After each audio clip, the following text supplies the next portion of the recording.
Greetings. My name is Stan Prager from the Regarp book blog, www.regarp.com. Today's podcast features my review of Brought Forth on This Continent, Abraham Lincoln and American Immigration by Harold Holzer. I read an opinion piece in a leading New York newspaper that attributed the calamitous presidential election loss of one party's nominee to the sinister tactics of the opposing party, which had enlisted vast numbers of the foreign-born, many with strange customs and an alien faith, into voting for their candidate. This was primarily achieved, the author asserted, by willfully spreading misinformation and fanning the flames of fear among foreigners to vote in a body for the side they are told is the Democratic, no matter what it proposes to do or leave undone. Moreover, it was alleged, there was a suspicion of widespread fraud by non-citizens casting votes illegally that may have tipped the balance. No, this editorial is not hot off of any press in 2024, but instead saw publication late in 1844. And the author is no pundit on the right, venting in an op-ed, but rather the esteemed Horace Greeley, a reformist who was then editor of the Whig-friendly New York Daily Tribune. That Greeley's grievances strike such familiar chords 180 years later is illustrative of an unsettling but familiar constant in American history. A nation comprised almost entirely of immigrants has with some consistency frequently demonstrated a hostility towards the next generation of immigrants. This odd streak of nativism dates back to the very dawn of the Republic, with the Alien and Sedition Acts of 1798, enacted only 10 years after the Constitution was ratified and championed by none other than Alexander Hamilton, who himself was born in the West Indies. And long after Greeley was gone, Woodrow Wilson warned in 1903 that there came multitudes of men of the lowest class, as if the countries of the south of Europe were disburdening themselves of the more sordid and hapless elements of their population. As recently as 1960, Reverend Norman Vincent Peale assailed the candidacy of John F. Kennedy in apocalyptic terms. Faced with the election of a Catholic, our culture is at stake. In this context, the uncomfortable truth is that when Donald Trump branded Mexicans rapists and called for a Muslim ban, he was operating within a reluctantly acknowledged time-honored American tradition, even if he voiced it in a tone more vulgar than customary. But never in our history did nativism, and the forces aligned against it, have as much outsized consequence for American politics and policy as it did in the antebellum and the Civil War era, as becomes abundantly clear in the splendid new book by acclaimed Lincoln scholar Harold Holzer, Brought Forth on This Continent, Abraham Lincoln and American Immigration. In these pages, Holzer, author of more than 50 books and winner of the prestigious Lincoln Prize, takes a fresh look at the critical, if too often overlooked, significance of the Native American Know-Nothing Party in antebellum politics as the Whigs came apart and the new Republican Party was born. At the same time, he widens the lens on the familiar benefit versus burden debate over immigration to establish with some conviction that in this particular moment in history, immigrant minorities prove not only key cohorts of electoral contests, but, upon the onset of secession and war, surprisingly essential to our national survival. First, Holzer takes us back to a time when the most despised immigrant population was the Irish, desperately poor, largely illiterate, and Roman Catholic, a faith that was an anathema to Protestant America. Their numbers increased exponentially after 1844 with the devastating potato famine that claimed 1 million dead to starvation and sent millions more fleeing the country. They were largely unwelcome in America, even as their addition to the labor force boosted American business.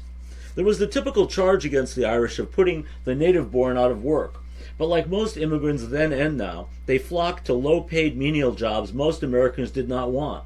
And because of an overheated demand, their presence actually generated a degree of upward mobility for those already employed, particularly in places like Boston, brutally focused upon wage labor in factories and mills. But then and now, the perceived threat was all that really mattered. Politically, that perceived threat spawned an unlikely coalition of the disaffected, including many former Whigs, to form secret societies to resist the influx of immigrants that quickly evolved into the Native American Party, popularly dubbed the Know-Nothings, which briefly but mightily shook up the established political order. That the Whigs as a national party eventually imploded over the issue of slavery overlooks nuance and other factors such as the Know-Nothings, which contributed to their slow unraveling. At the same time, the Know-Nothings' advertised hostility to the Irish sent them into the welcoming arms of the Democratic Party, which happily targeted them as a dependable long-term voting bloc. This was the conundrum Greeley, a steadfast Whig, opined about in the Tribune. Today's charged allegations of immigrant votes swaying elections are largely imaginative talking points broadcast to inflame hyperpartisanship, but in Greeley's day, such anxieties were well founded. The reality in our times, with so much vitriol directed at millions of the undocumented, is that in order to cast a ballot, an immigrant must first establish legal residence, no small hurdle for those who lack legal status, then wait 5 years before applying for citizenship and earning the right to vote. But back then, no one could be branded as illegal.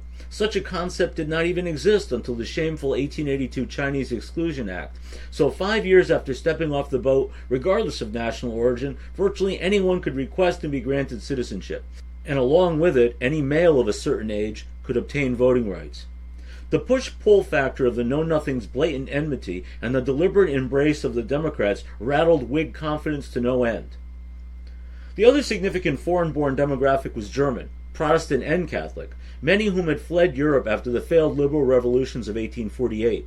While wary of Whigs who sometimes danced in the same circles as Know-Nothings, their anti-slavery principles could not abide a close coupling with Democrats closely allied with Southern slave power interest. Germans, for a variety of factors, also seemed to assimilate more rapidly, and their votes remained valuable if up for grabs.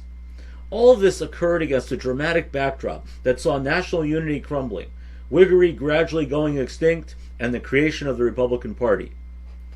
Enter Lincoln, a longtime Whig unfriendly to nativism, who was also a brilliant politician capable of sensing and seizing opportunities. Armed with reliable anti-slavery credentials, but well distanced from the radicalism attached to abolitionists, Lincoln privately denounced the Know-Nothings while publicly withholding judgment, and championed free soil opportunities in the territories equally attractive to the native and the foreign-born. Shrewdly navigating a precarious center that found competing as well as conflicting interests to his left and right, Lincoln recruited all comers, reconciling nearly all save those who would countenance the further spread of slavery. In the end, Lincoln managed to find wide support among immigrants, especially the Germans, without alienating former Know-Nothings, a notable achievement too often overlooked in the literature. But none of it was by accident. Leaders of the German-American community that Lincoln courted worked tirelessly to drive voters to the polls. The breadth of Holzer's scholarship and his expert analysis are perhaps best showcased in this portion of the narrative, as he explores how the subtleties of Lincoln's character, coupled with his strategic instincts, reinforced his political acumen. With secession and Civil War, of course, the focus shifted from ballots to bullets, and here immigrants, citizens and non-citizens alike, proved vital to the struggle. The foreign-born filled the ranks. With their adopted nation under threat, the Irish, who had voted for Lincoln in far smaller numbers than their German counterparts, nevertheless sent more than 150,000 men to the front. Still, the largest ethnicity belonged to the Germans, who contributed well over 200,000 soldiers, about 10% of the fighting force. But the new president also put his thumb on the scale. In the scramble for political appointments, Lincoln astutely rewarded those with the most clout, including German Americans who campaigned for him. And this type of favor was even more pronounced as new generals were commissioned, most famously with Franz Sigel, whose ability to inspire enthusiasm in the ranks vastly exceeded his talents on the battlefield. Sadly, he was not alone. In fact, the ineptitude of many of Lincoln's political generals, both native and foreign-born, plagued them throughout the conflict, but yet remained essential to recruitment efforts as the war dragged on. Immigration was crucial elsewhere as well. From the time the first shots were fired, the Confederacy was able to field a larger percentage of men with muskets than the United States because they could rely on the enslaved as a massive labor force, both at home and at the front. We now know that thousands of camp slaves accompanied rebel armies for the duration of the war. The North had no such luxury. So in addition to their service in uniform, the Union counted upon immigrants behind the lines for production of materiel as well as to take the places of those at the front in factories, mills, and beyond. At the same time, acts fostering internal improvements, long blocked by the South, were now making their way through Congress. Lincoln, a man of vision, whose prescience often far exceeded that of any of his contemporaries, recognized the urgency in expanding the population to meet accelerating demands for labor, just as the nation confronted an existential threat of extinction. Of course, with no end to the war in sight, more soldiers would be needed too. Thus, Lincoln became the first president to sponsor and sign legislation that encouraged immigration. Many nationalities other than Irish and German deserve their due, and the author touches upon them, but he rightly focuses his attention on the most consequential groups. Yet, he does carve out space to discuss Jews in America, a minority both within and outside of the immigrant community, whom Lincoln generally treated with favor for personal as well as political reasons. While Lincoln was sometimes given to the telling of ethnic jokes, as Holzer recounts, he genuinely seems to have lacked many, if certainly not all, of the prejudices common to his time. If I was to find fault, I thought there were far too many pages devoted to chronicling the series of German-American generals who consistently let Lincoln down on the battlefield, the only drag to an otherwise fast-moving narrative. At the same time, I craved a deeper dive into what drove fierce German anti-slavery sentiments to begin with, something that made them natural allies to the Republican cause. But these are, I suppose, just quibbles. It is, after all, a fine work, and it more than earns a place on your Civil War bookcase. I came to this book in an unusual fashion. I unexpectedly ran into Harold Holzer in the lobby of an 18th century inn in the Berkshires of western Massachusetts. We had met before, at the Civil War Institute Summer Conference at Gettysburg College, and at other events.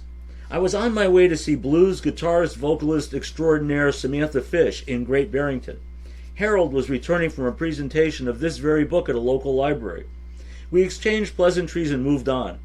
The next day, my wife and I stopped in at a bookstore in a nearby town, and I asked about Holzer's book. The owner of the bookstore suddenly became quite animated. Did I know Harold, he wanted to know? While I chatted with him, I pretended not to notice my wife surreptitiously purchasing Brought Forth on This Continent, which 2 weeks later showed up in my Easter basket. Yes, we still do Easter baskets in my house. I was most grateful to receive this book because antebellum nativism falls into my zone of interest. Some years ago, I even published a journal article about the weird confluence of events that in 1855 had the Massachusetts legislature, controlled by know-nothings, pass the very first bill mandating school desegregation in American history. I have also spent decades studying Lincoln and the Civil War, so Holzer's book checked all the boxes. As it turned out, I was not disappointed. This is an outstanding work that succeeds not only in recapturing critical moments in American history, but in restoring the relevance of immigration to the survival and success of the Republic. Given the dynamics of this election year, that comes perhaps not a moment too soon. Thank you for joining me for today's podcast. I encourage you to share it in your network. Many more reviews on an eclectic array of fiction and nonfiction books are available at Regarp.com and RegarpBookBlogPod.com. Have a great day.